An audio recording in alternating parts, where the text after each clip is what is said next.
In today's video, I'm going to show you how to customize a checkout page on Gumroad.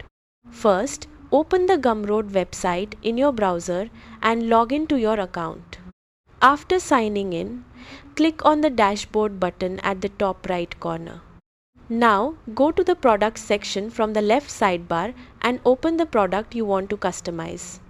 Inside the product editor, you can start by adding a thumbnail and a cover image. The thumbnail is the image customers will see on the checkout page and product listing, while the cover image appears as the main banner for your product.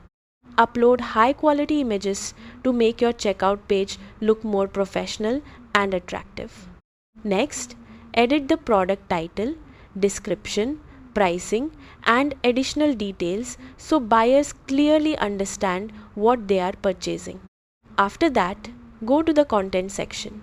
Here, you can upload files, add product information, and customize the content buyers will receive after purchase.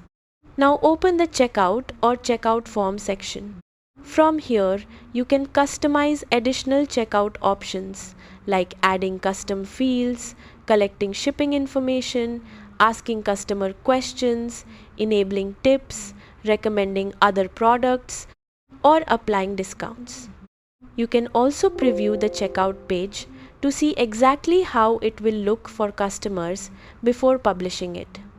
Once everything looks good, click Save Changes and then Publish or Continue. And that's how to customize a Gumroad checkout page. Thanks for watching and goodbye.